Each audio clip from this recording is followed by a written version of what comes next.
Ok, buongiorno a tutti, che il Signore ci benedica in questa giornata, che ci possa parlare. In tutto quello che faremo vogliamo che il nostro Signore sia quello che brilla. Non c'è il pastore Sandro, non c'è il gruppo di lode, non c'è nessuno di noi se non il Signore che deve brillare nella nostra Chiesa. Io ti invito ad aprire la parola di Dio, se tu hai portato la tua Bibbia oppure nel tuo cellulare, se ce l'hai,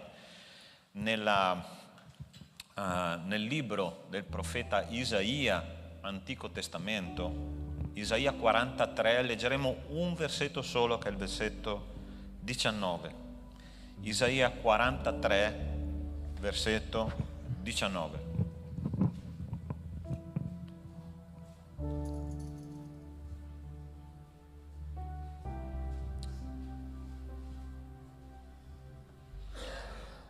Ok? Se tu hai trovato, allora accompagna questa lettura, che dice così: ecco, io sto per fare una cosa nuova, essa sta per germogliare, non la riconoscerete? Sì, io aprirò una strada nel deserto, farò scorrere dei fiumi nella steppa. Quando il profeta Isaia ha predicato e poi ha scritto questo testo biblico, c'era un deserto spirituale in Israele, ok? Il popolo era diventato idolatra, il peccato regnava ovunque e ovviamente la gente era molto lontana da Dio. Sentiva Dio come una cosa distante. Ma nel momento in cui il Signore ha dato questa parola, ovviamente ha detto: guarda, tu sei talmente lontano da me, sei talmente freddo nei miei confronti, che sarò io a far fiorire il tuo deserto. Sarò io a fare un cambiamento nella tua vita. Sarò io a intervenire in quella situazione che tu dici che è impossibile da risolvere. Guarda, il nostro Dio non è cambiato da allora, ok? Io non so se tu sei venuto qua, in questo deserto spirituale. A volte noi diciamo: Signore, questa situazione per me è impossibile da immaginare risolta. Ma il Signore è qua per dirti stamattina: se tu vieni incontro a me, io farò una cosa nuova, farò scorrere fiumi nel deserto, cambierò la tua situazione, cambierò la tua difficoltà, trasformerò la tua sofferenza in una lode al Signore. Tu sei consapevole che Dio può fare questo? Sì? Amen. Che il Signore ci benedica questa mattina, perché predicheremo su un testo che parla proprio del cambiamento che il Signore ha fatto in vite che sono state trasformate radicalmente da Lui, perché loro hanno voluto incontrare il loro Signore. Ok? Io voglio che, se tu puoi, di alzarti in piedi, e vorrei pregare insieme a te che oggi sia una giornata di vittoria, una giornata speciale, una giornata in cui tu puoi incontrare faccia a faccia il tuo Dio. Noi tante volte siamo come Giobbe, che diciamo: Signore, prima avevo sentito parlare di te, ma adesso, dopo oggi, io ti conosco, io so chi tu sei. Fratelli, è necessario fare un incontro personale col Signore, sai? Anche le canzoni che canteremo ci parlano di dipendere da Dio. Noi dipendiamo da Dio quando sappiamo chi Dio è. E io voglio chiedere questa mattina che Lui si manifesti in mezzo a noi. Dio sempre passa camminando tra le file della sua Chiesa, chiamando cuori sensibili ad un cambiamento. E io pregherò proprio per questo, che il Signore possa produrre un cambiamento nel nostro cuore, nella nostra vita, nella nostra famiglia, nella nostra Chiesa. Ok? Preghiamo, chiudi i tuoi occhi e comincia a parlare seriamente con Dio. E dire: Signore, io sono qua nella tua presenza. Tante volte, Signore, io passo cammino lungo la mia giornata. E la cosa incredibile, Signore, è che io invoco Te soltanto quando ho una necessità. Ma Tu ci sei sempre, Signore. Ci sei nei momenti difficili, ci sei nei momenti di gioia, ci sei nei momenti di depressione, di sofferenza. Tu ci sei sempre. Ed è questo Dio che questa mattina noi vogliamo conoscere. Emmanuel, che vuol dire Dio con noi. Signore, cammina tra le file della Tua Chiesa questa mattina. Ti prego, Signore, di toccare chiunque è qua, Signore, che ha bisogno di un tocco speciale da parte Tua. Signore, nel nome di Cristo Gesù, noi crediamo in un Dio vivente, non un Dio di morti, non un Dio di teoria, ma un Dio di pratica, un Dio di vita. Signore, nel nome di Cristo Gesù, questa sala di culto è Tua e noi la consegniamo a Te, Signore. E niente, nessuno, uno spirito maligno non può entrare qua, perché sei Tu, Signore, che regni. Nel nome di Cristo Gesù, questo tempo è Tuo, per la Tua adorazione, per il Tuo onore, per la Tua gloria, nel nome di Cristo Gesù. Amen e amen. Prima di sederti, io ti invito a salutare il fratello che ha alla tua destra, alla sua sinistra, davanti, dietro. Dai una parola di benedizione, perché la Chiesa di Dio è una Chiesa che benedice. Dio vi benedica. Dio vi benedica. Louvado seja tu nome, Senhor.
io loderò il tuo nome, Signore.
L'anima mia nel Signore. Il Signore ci ha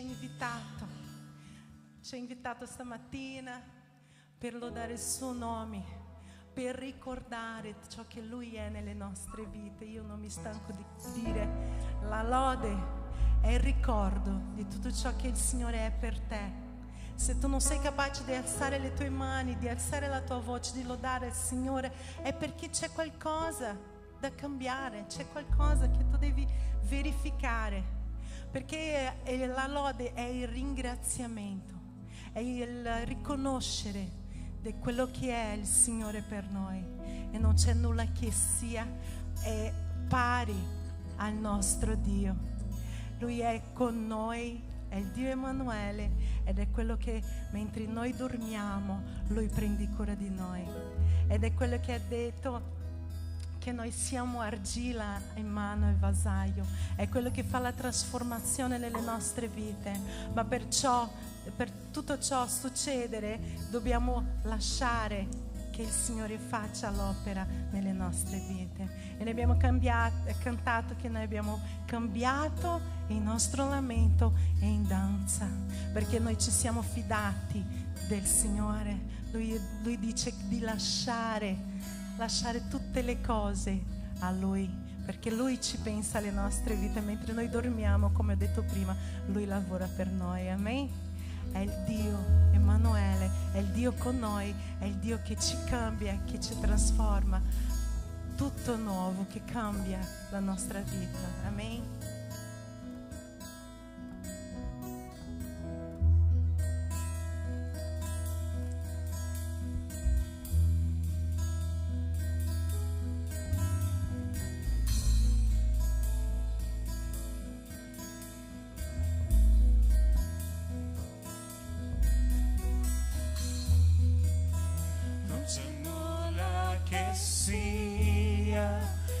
Si appari a te, non c'è nulla che dia la speranza viva. Alleluia. La presenza tua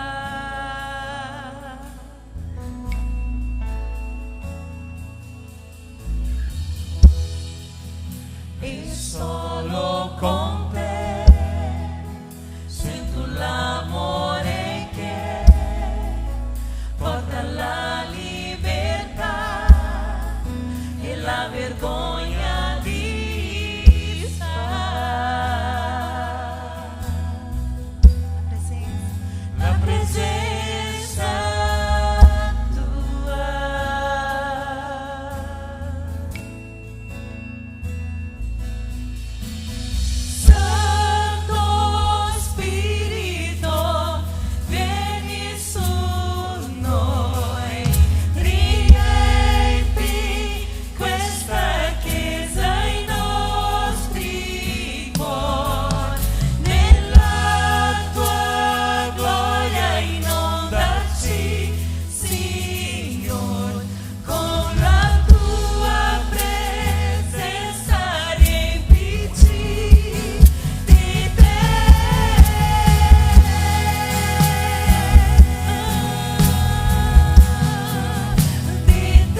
teu nome, Senhor. Grazie, oh Padre, per la tua bontà. Grazie perché tuo Spirito Santo in mezzo a noi questa mattina parla ai nostri cuori, Signore. Parla al cuore del pastore, Signore, tramite lui, Signore. Consente la tua parola, Signore, che noi possiamo essere veramente trasformati questa mattina. È questo che noi chiediamo, lodando il tuo nome. Amen e amen. Potete sedere.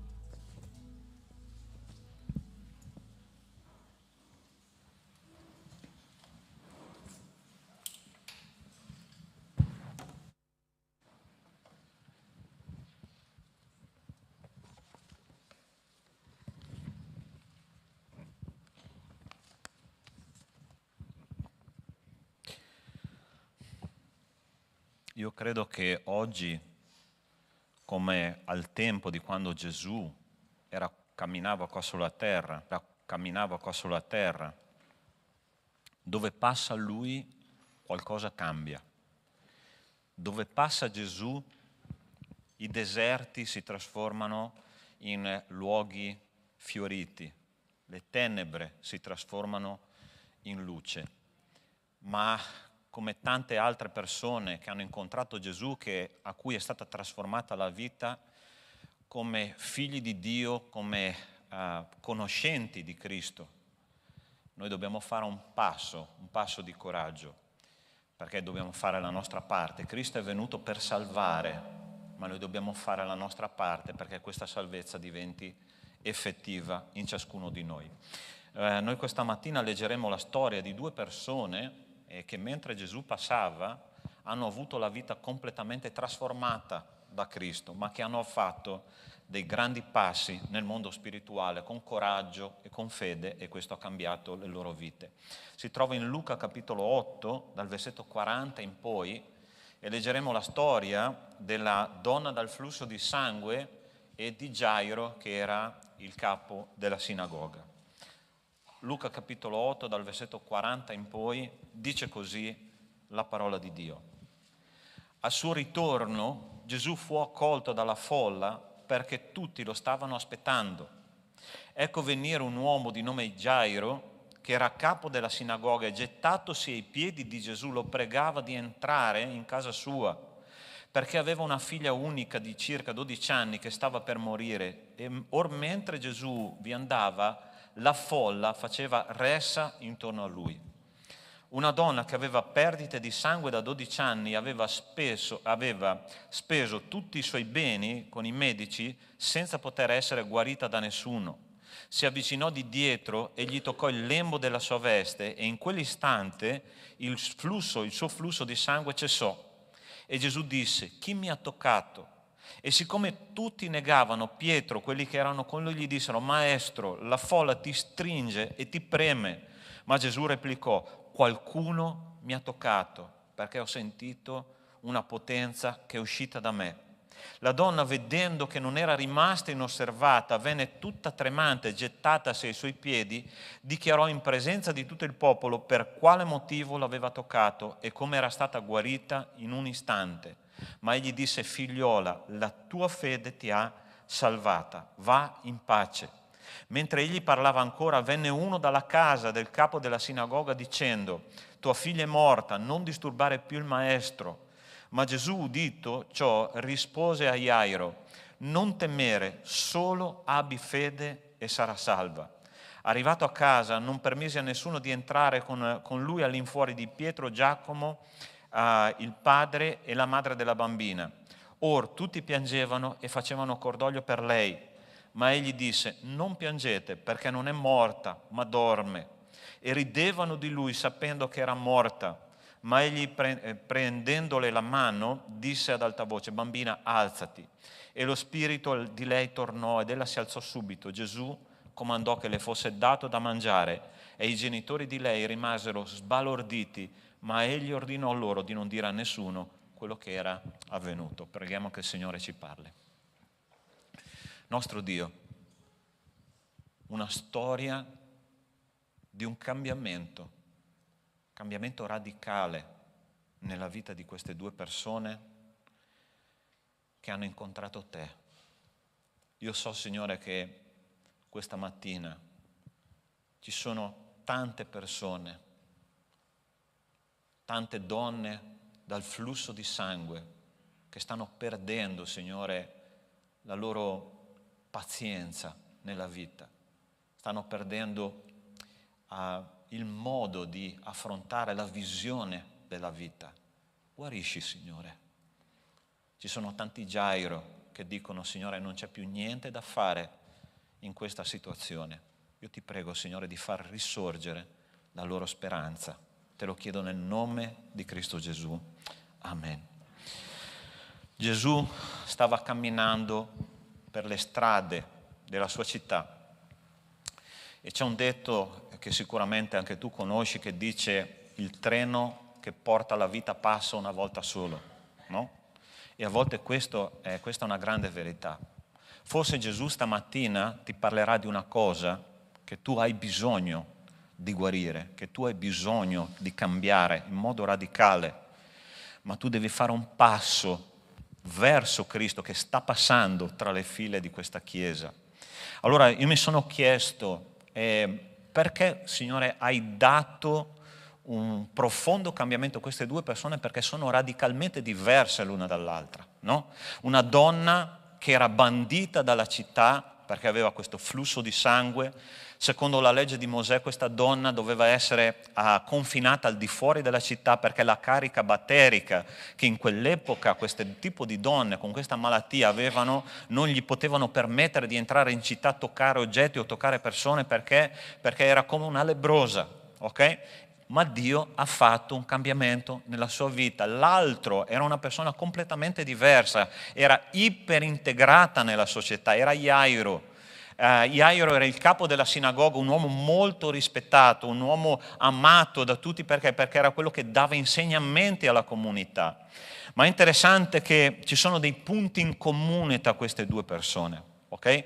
La prima cosa che è in comune è una necessità. Loro tutti e due avevano una necessità e avevano un profondo bisogno di incontrare Cristo e che questa necessità venisse riempita. È interessante che quando un essere umano ha una necessità non soddisfatta, ha una necessità che non è stata riempita, qualcosa d'altro lo riempirà. E io ti dico una cosa, caro fratello, cara sorella, sei nel posto giusto. Cristo può risolvere la tua necessità questa mattina. Lui è qua in mezzo a noi e ci sta dicendo: guarda che io come ho guarito quella persona, come ho risuscitato quella ragazzina, io posso far risorgere la tua speranza, io posso riempire quel vuoto che tu hai dentro di te e che hai provato di riempire in tanti modi, ma io dico, io sono qua per dirti perché noi abbiamo tutto in Cristo e tutto pienamente, come dice l'Apostolo Paolo. La prima cosa è una necessità, la seconda il coraggio di andare incontro a Cristo. Noi vedremo il coraggio di tutte e due queste persone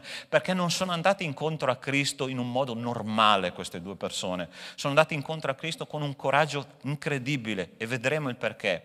La terza cosa che avevano in comune era fede, ossia Cristo può risolvere, può riempire questo vuoto, può risolvere questa situazione perché Cristo è il Figlio di Dio. A volte noi pensiamo che Cristo sia in un luogo lontano nell'universo, che si è dimenticato delle nostre problematiche. Hai mai pensato tu questa cosa?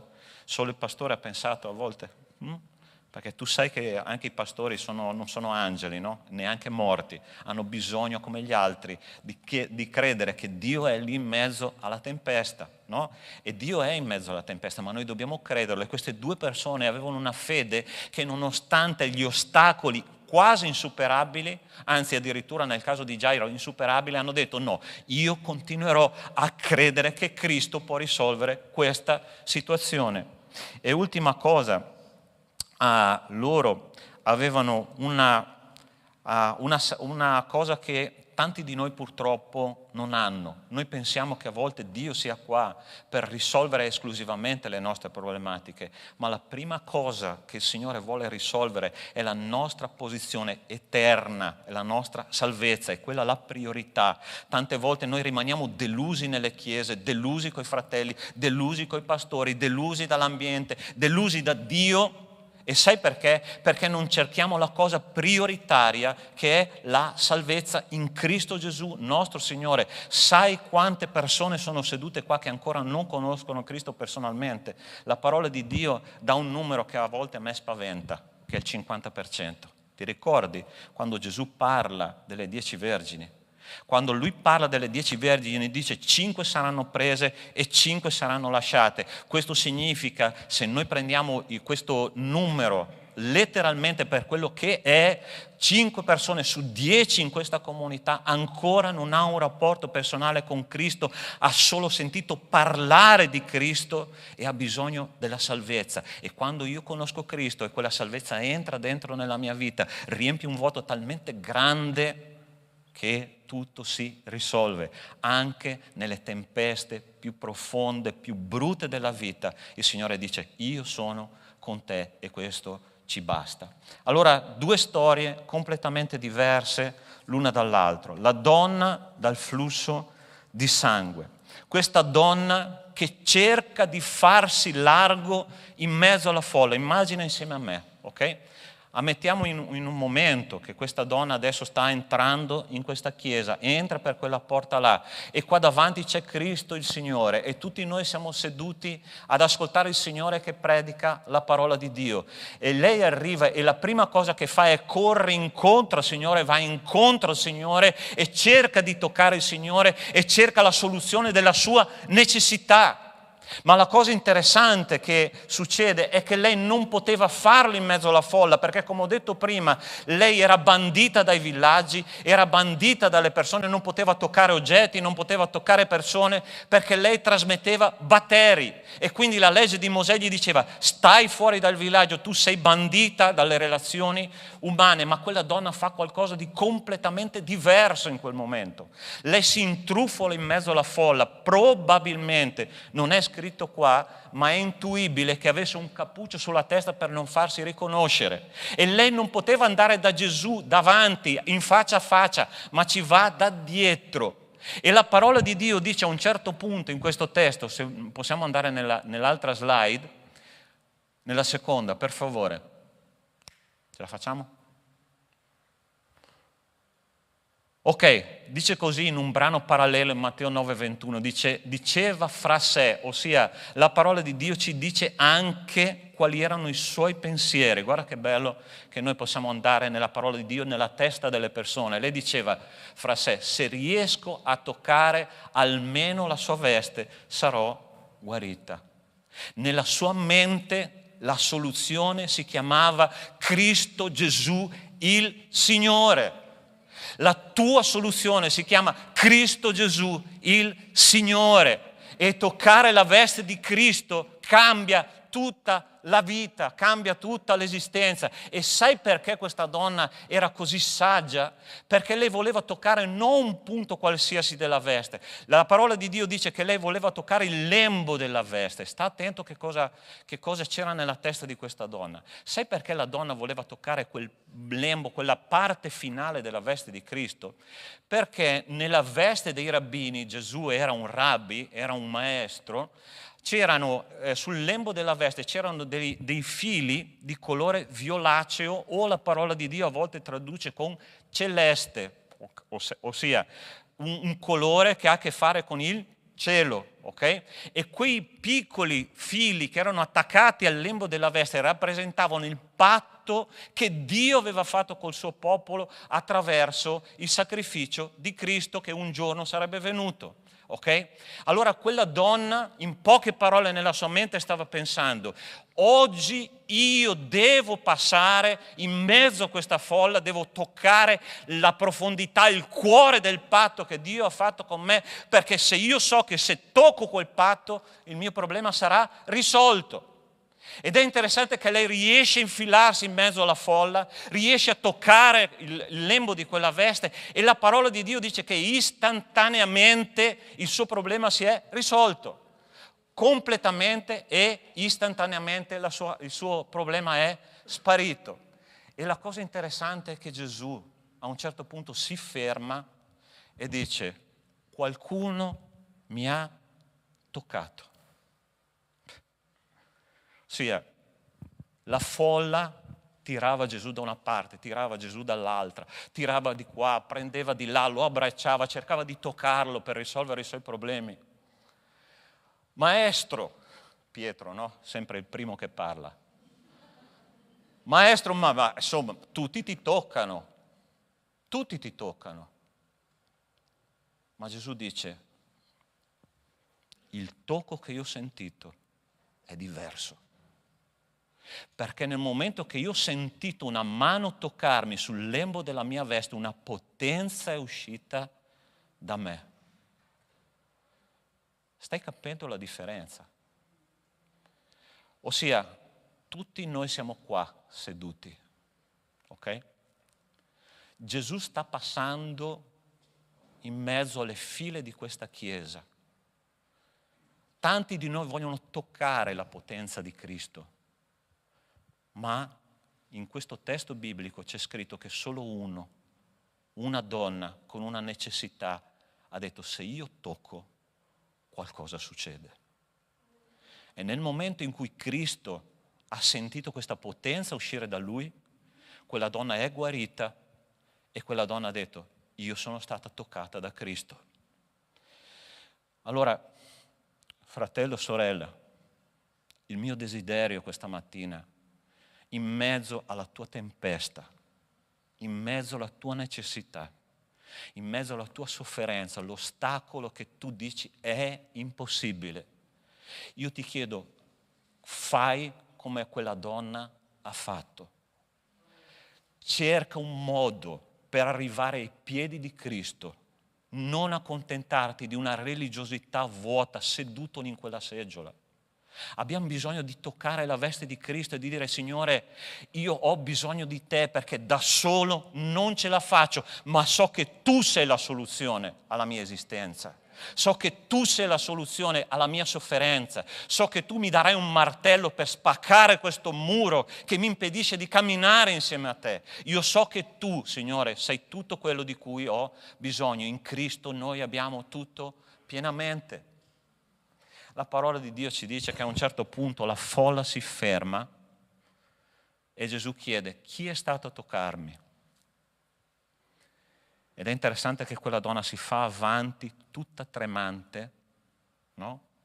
Ovviamente Gesù la chiama vicino a sé e tutto il popolo la guarda, quella donna che era bandita dalla città, ti ricordi, come ti ho detto prima? E Gesù cosa dice? Davanti a tutto il popolo: donna, la tua fede ti ha salvato. Gesù riabilita quella donna di fronte a tutti dicendogli: tu meriti di essere una figlia di Dio.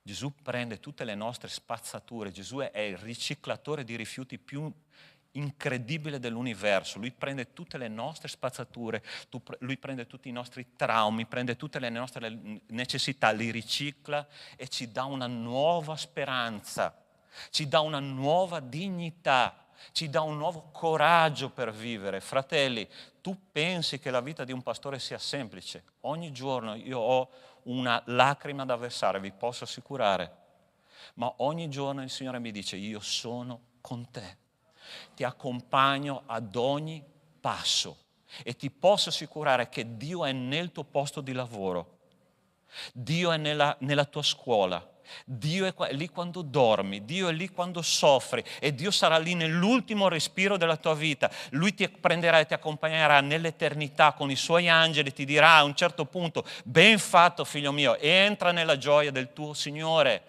Ma noi dobbiamo avere coraggio, Signore, di toccare la nostra veste, di toccare la veste di Cristo. Dobbiamo fare il nostro passo perché Cristo è venuto dall'eternità, ha lasciato la sua gloria, ha lasciato tutto là per venire a cercare me e te, e noi non possiamo avere vergogna di cercare Cristo. Dobbiamo dire: Signore, non mi interessa se dovrò vergognarmi davanti a tutto il popolo, ma io voglio conoscerti. A volte sai cosa c'è nella testa delle persone? Pastore, io ho un ruolo nella Chiesa. Come posso farmi vedere come una persona bisognosa? Allora io a volte, fratelli, ho l'impressione che noi leggiamo delle Bibbie diverse l'una dall'altra.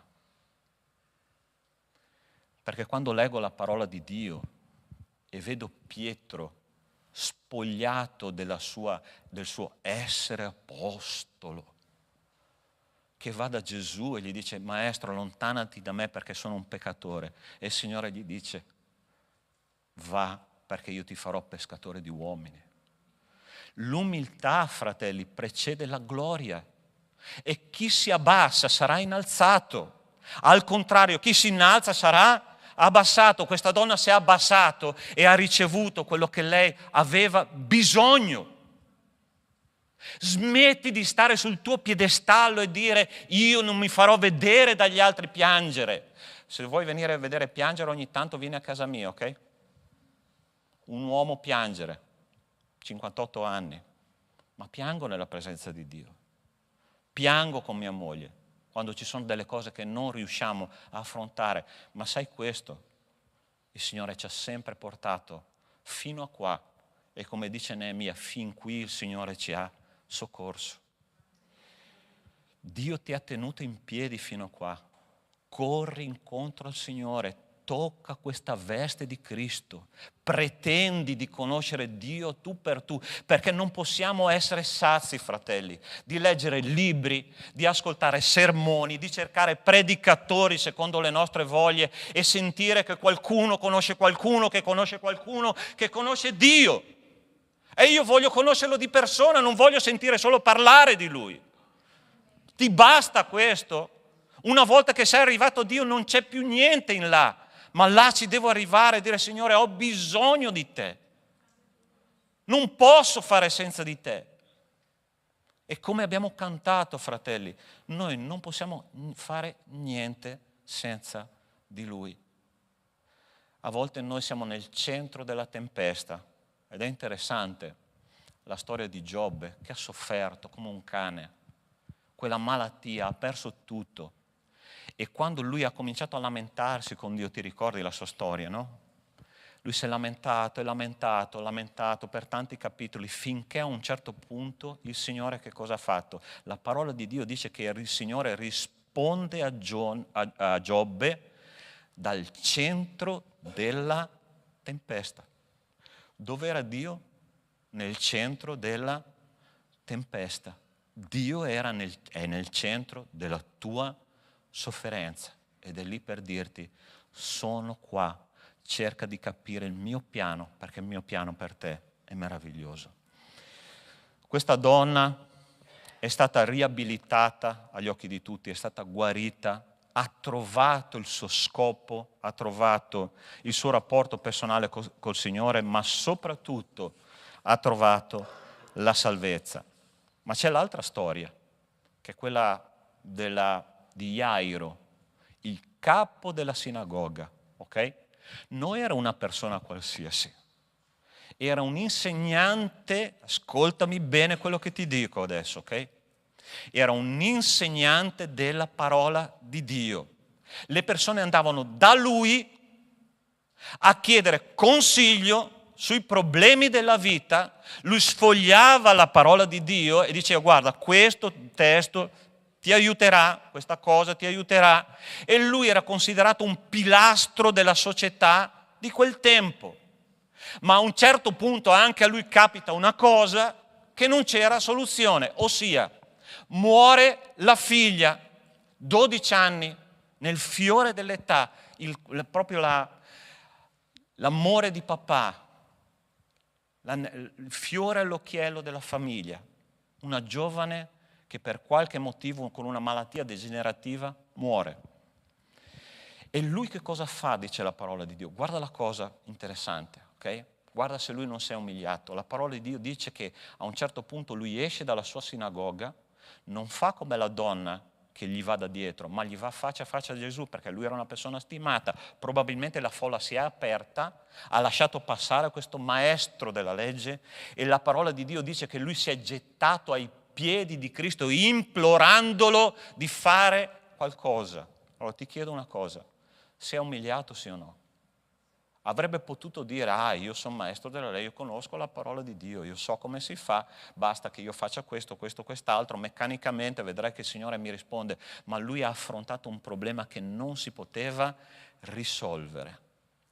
E adesso c'è il rincaro della dose, adesso c'è il veleno che arriva, sta attento. A un certo punto dalla sua casa arriva un servo che gli dice, lascia stare il maestro perché tua figlia è morta, non c'è più niente da fare. Hai mai sentito nella tua vita il messaggero della morte che arriva da te e ti dice, non c'è speranza, lascia perdere, quella cosa che comincia a girare nella tua testa, quella persona non si converterà mai, lascia stare, smetti di pregare. Quella malattia non passerà mai, lascia stare. Metti il tuo cuore in pace. Quel problema che tu hai non passerà mai. Questo è il messaggero della morte nel mondo spirituale, fratelli. Chi è che distrugge la fede? O che cerca di distruggere la tua fede? È una schiera di demoni che ogni giorno combattono contro le famiglie della Chiesa, contro le nostre vite, contro la nostra Chiesa stessa e che cominciano a dirci smetti di sperare perché non c'è speranza, è morta, non c'è niente da fare. E Gesù dice una cosa fantastica a Jairo. Gli dice, Jairo, guardami bene negli occhi, continua a credere. Vai avanti.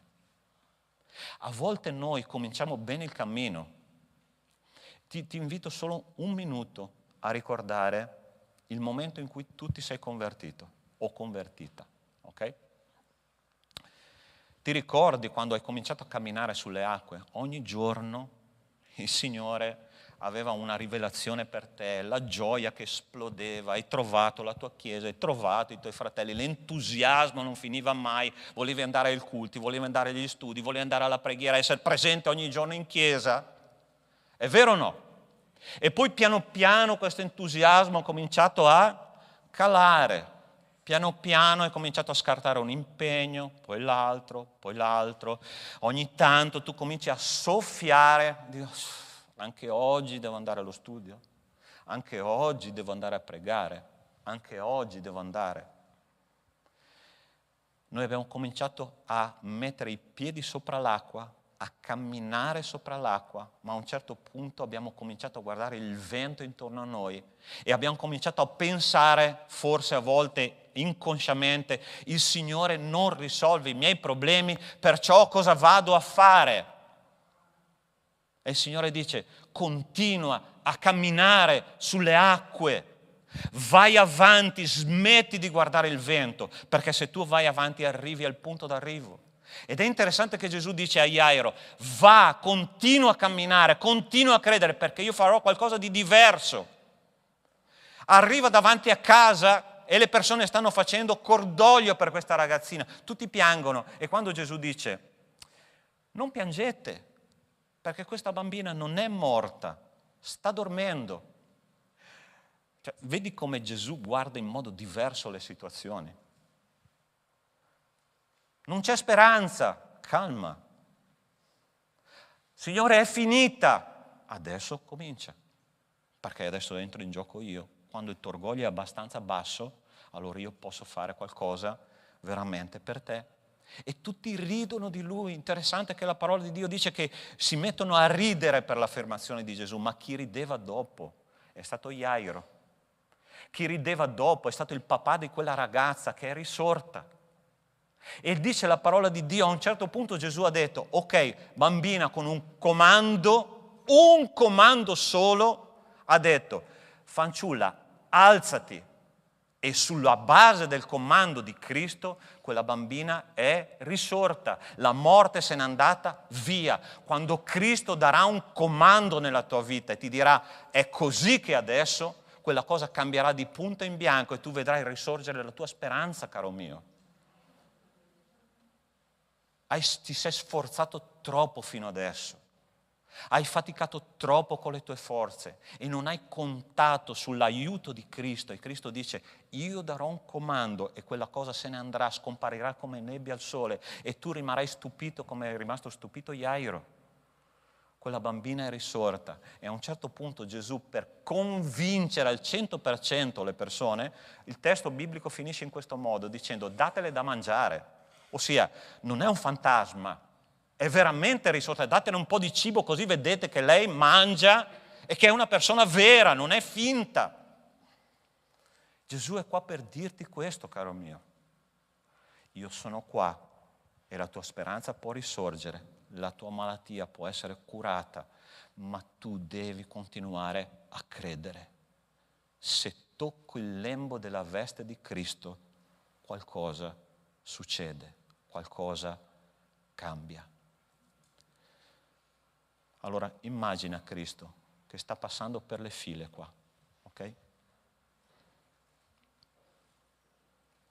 Ti accontenterai di venire un'altra domenica e poi un'altra domenica e poi un'altra domenica, seduto lì, solo ascoltando, forse soddisfacendoti di quello che è stato detto, e poi esci, torni a casa e la tua situazione non cambia.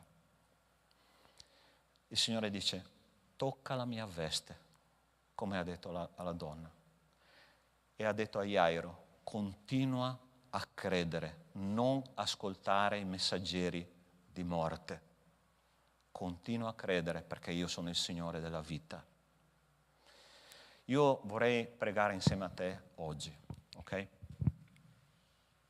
Io non conosco a fondo le situazioni di tutti voi. Io so quali sono le situazioni che io affronto ogni giorno. E molto piango, ma grazie a Dio, perché quando io piango le mie lacrime sono raccolte in un otre dal Signore. Il Signore non dimentica le tue lacrime, ma tu devi avere quel coraggio di dire: Signore, io voglio toccare quella veste, io voglio credere al 100% che sei tu la soluzione, non il mio impegno, non le mie forze, non la mia intelligenza, non le mie capacità. Tu sei quello che farà la differenza in tutto questo. E il Signore ti invita a toccare quel patto che Lui ha fatto con te. Gesù ha detto: io non ti lascerò e non ti abbandonerò. Perciò che male mi potrà fare l'uomo, di che cosa temerò? Cristo è tutto. Se è tutto per te, il Signore può intervenire nella tua vita. Voglio pregare insieme a te. Chiudi i tuoi occhi.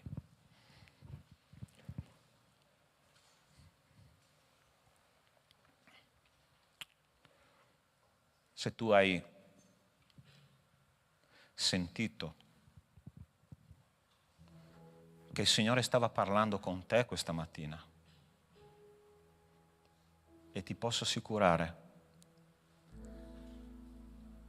che quando io porto il messaggio della parola di Dio, prima Dio tocca il pastore con le situazioni della vita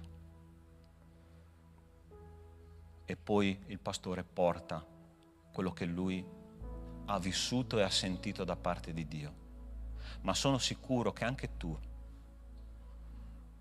nelle tue sfide quotidiane, nelle tue tempeste quotidiane, hai bisogno di toccare quella veste di Cristo che sta passando vicino a te. Grida al Signore e dire: Signore, io ho bisogno di te. Ho bisogno di capire chi tu sei, voglio avere un rapporto personale con te. E come quello Jairo, se tu stai vivendo un problema da lungo tempo e tu stai dicendo non c'è più speranza, il Signore è qua per dirti: continua a credere, non disperare, perché io sono il Dio della speranza. E io voglio pregare per te e insieme a te. Stai dicendo: pastore, era per me questo messaggio.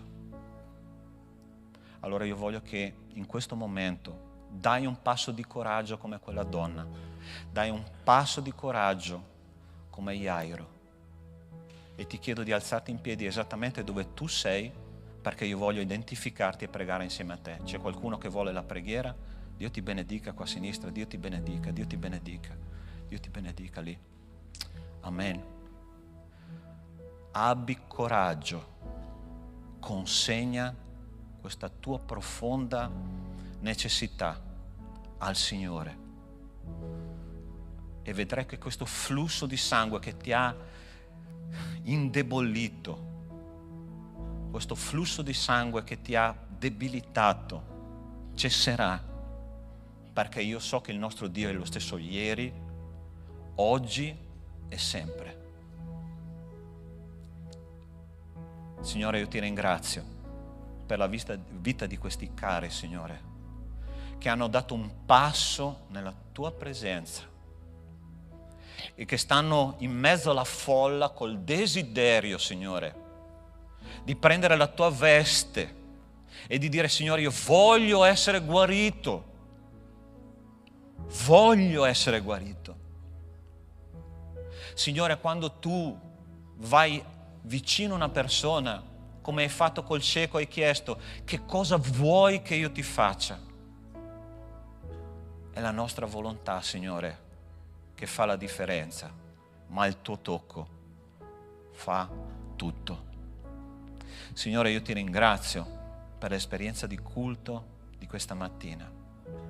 Adesso ti chiedo, Signore, di benedire questi cari con la tua presenza e col tuo tocco, Signore, e che questa settimana per loro sia una settimana di vittorie, di guarigione e di gloria e onore per il tuo nome, perché il tuo nome sia innalzato al di sopra di ogni altro nome attraverso le loro vite, nel nome di Cristo Gesù. Amen. Amen. Invito tutta la Chiesa ad alzarsi.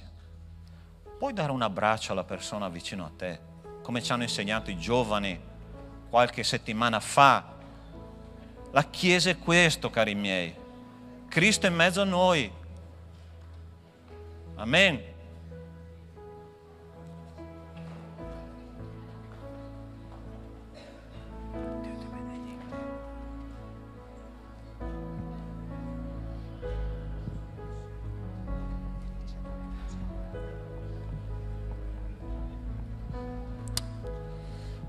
Amen. Invito i diaconi, rimani in piedi perché adesso condivideremo la cena del Signore, ok? Chi è predisposto per il servizio, per favore può venire davanti.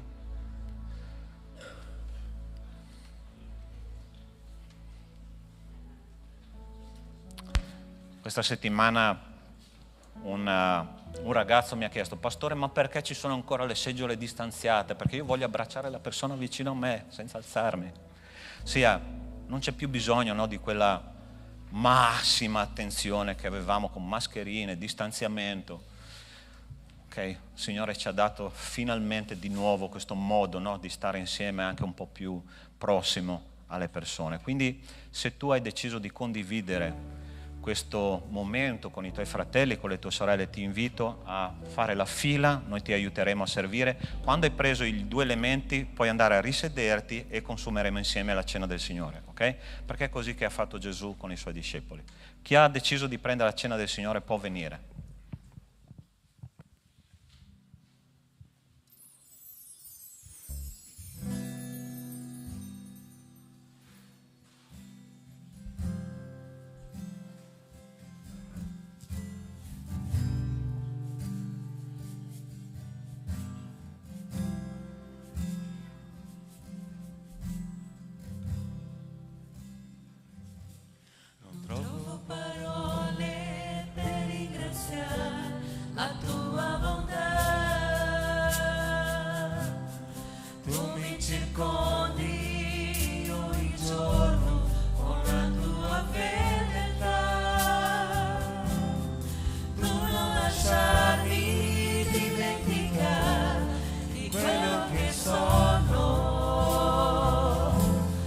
Quel che sarò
di quello che sono,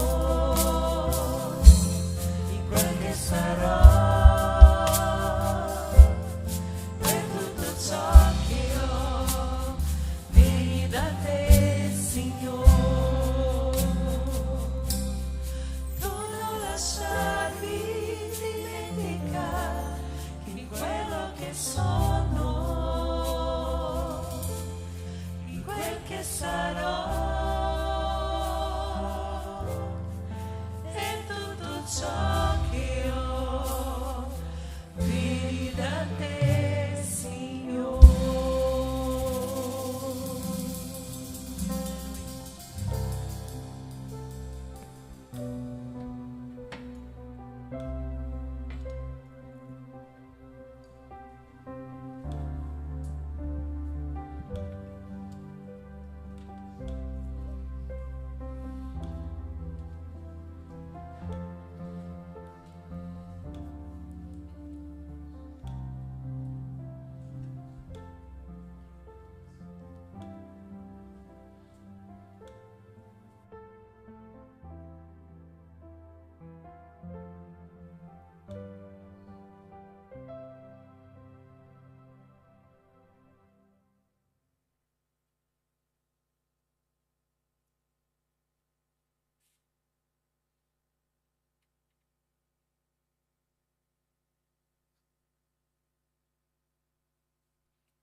Amen. Tutti hanno ricevuto calice, il pane.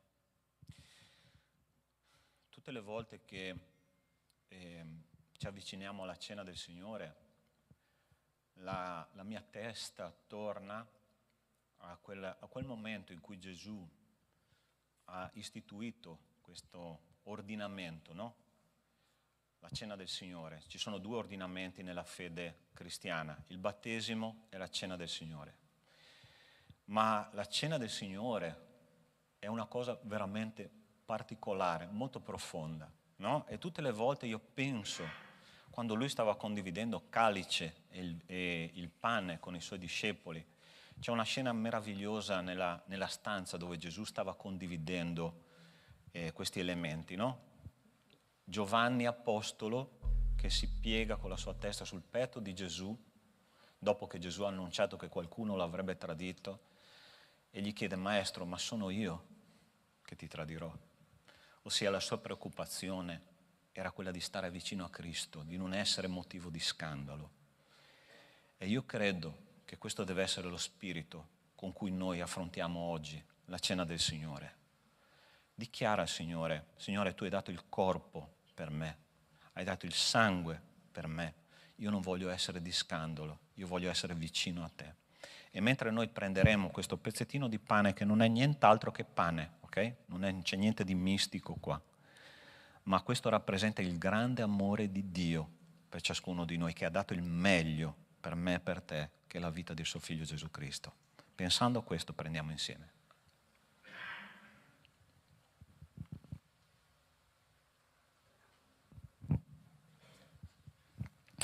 Grazie Padre per questo momento che condivido con i miei fratelli e le mie sorelle. Ti ringrazio per questa Chiesa che mi hai messa nel cammino, per i doni che mi dai tutti i giorni e per questi fratelli che mi arricchiscono con loro. Amen. Ok, allo stesso modo Gesù ha preso il calice e l'ha distribuito, no? E subito dopo lui dice: ho desiderato grandemente condividere questo tempo con voi. Io non so come tu passeresti le tue ultime ore di vita se tu fossi consapevole che fra poco vai a morire, no? Gesù ha detto: io ho grandemente desiderato condividere questo tempo con voi. Io non vorrei essere in altro posto se non alla domenica insieme ai miei fratelli. Una domenica senza culto, senza la mia comunità, non è la stessa domenica. E che il Signore ci possa mettere questo spirito di comunità, questo spirito di comunione Lui ha sacrificato e ha dato il suo sangue per ciascuno di noi. Sei stato lavato dal sangue di Cristo. E mentre prendiamo questo simbolo, pensiamo a questo insieme. Nostro Dio, nostro Padre, grazie perché Cristo ha dimostrato con un amore pratico cosa doveva essere il senso del sacrificio. Il corpo e il sangue di Cristo donato per la nostra salvezza. Benedici, Signore, questo momento e che questa comunione fraterna, Signore, ogni giorno cresca, ogni giorno diventi più profonda, ogni giorno, Signore, possa riempire di più i nostri cuori. Ti benedico per questo culto, Signore, di stamattina. Nel nome di Cristo Gesù. Amen. Amen. Invito il gruppo di lode, qual è il canto? Adonai, Adonai, ok? Stai in piedi perché adesso continueremo ad adorare il nostro Signore con le nostre decime, le nostre offerte, ma prima voglio darti una notizia. Chiedo un attimo solo di attenzione, un attimo solo ai diaconi, per favore. Allora, nel mese di settembre, ascoltatemi bene perché questo è un dato fondamentale, che fa cadere a terra tutte le profezie del nemico, abbiamo raggiunto il 116% delle entrate, ok? 116%. Amen. Gloria a Dio e io ringrazio Dio per la fedeltà del suo popolo. Ogni giorno di più questa Chiesa io la amo. Amen. Che il Signore ci aiuti.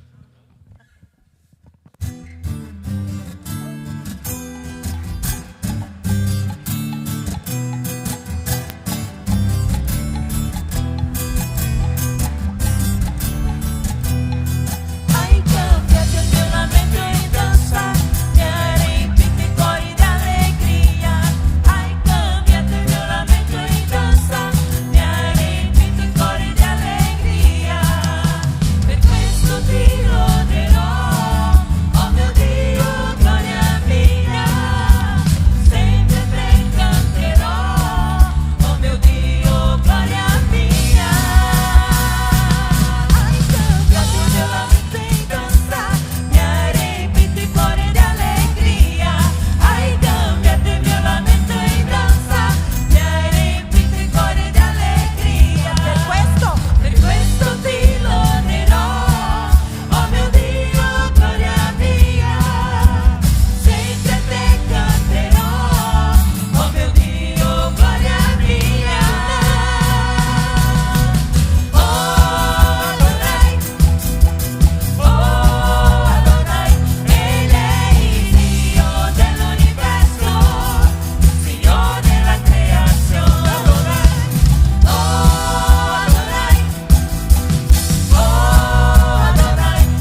lodiamo, Signore, e diamo, Signore, gloria a te, oh Padre, perché tu sei un Dio meraviglioso, un Dio buono, un Dio che prendi cura di noi, che è con noi, e noi ti lodiamo, Signore, per questo. Ti lodiamo perché tu sei un Dio che provvede, è un Dio che guarisce, e noi ti lodiamo, Signore, sempre e sempre. Gloria al tuo nome, Signore, benedici ogni famiglia che è qui presente e rappresentata, oh Padre. E benedici la tua Chiesa, Signore, i pastori, i ministeri, per il tuo nome. E noi ti lodiamo e ti ringraziamo. Amen.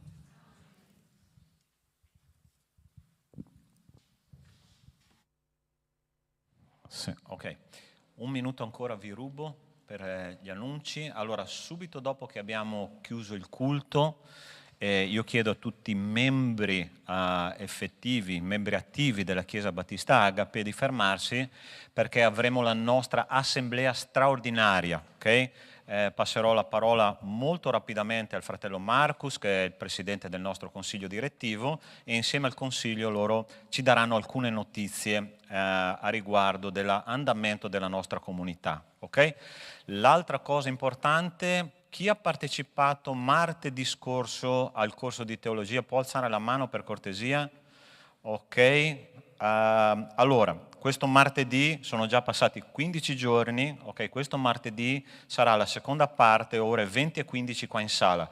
Pastore, non ho dato l'iscrizione, non ho le dispense, non importa, puoi venire a questo corso di teologia, serve sia per i leaders, chiaramente che è un corso basico di teologia, ma anche per tutti, aperto a tutti, ok?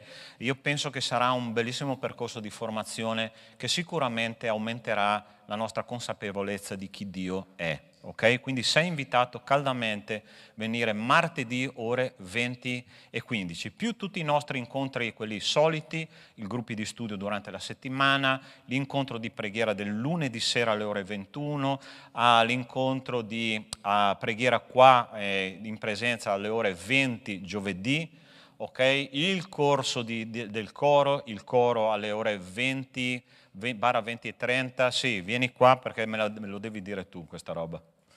Okay? Che qua ci sono i segnali di fumo. Buongiorno a tutti. Allora, il corso di iniziazione di percussione e batterie si riparte. Vi invito voi genitori, perché ci sono alcune richieste già. Io ho un mio drummer qui in sala, Filippo, è lì. Quindi noi adesso, io devo accertare alcune cose con la parte del direttivo, no? Però si riparte, quindi i genitori interessati, perché ho anche un altro futuro allievo, là, Riccardo, in fondo, anche lui partirà, con tanto piacere che faremo questa esperienza insieme. Non è detto che il bambino, il ragazzo o l'adulto si siede nella batteria e suonerà. Sarà un percorso bellissimo, perché di sicuro io imparerò di più da loro che io stesso starò lì davanti a insegnare, insomma. Ok? Vi ringrazio e una buona domenica. Ok. Va bene, vi invito ad alzarvi, facciamo una chiusura del nostro culto con una preghiera e subito dopo passerò la parola al presidente Marcus Vinicius Magagnotti, ok? Preghiamo. Nostro Dio, nostro Padre, grazie di essere stato con noi questa mattina, di averci visitato, Signore, di averci dato quel cibo che ci serviva, Signore, per andare avanti in questa vita, Signore. Abbiamo bisogno di Te. Grazie, Signore, per tutti i fratelli che sono intervenuti, che hanno fatto un servizio o semplicemente sono stati qua, Signore, perché avevano bisogno di Te. Adesso che torneremo alle nostre case, finita l'assemblea, io ti chiedo che l'amore di Dio nostro Padre, la grazia salvatrice di Cristo e le consolazioni dello Spirito di Dio con noi siano e con tutto il popolo di Dio su tutta la terra da oggi e per sempre. Amen. Dio vi benedica. Carissimi, grazie, pace. Devo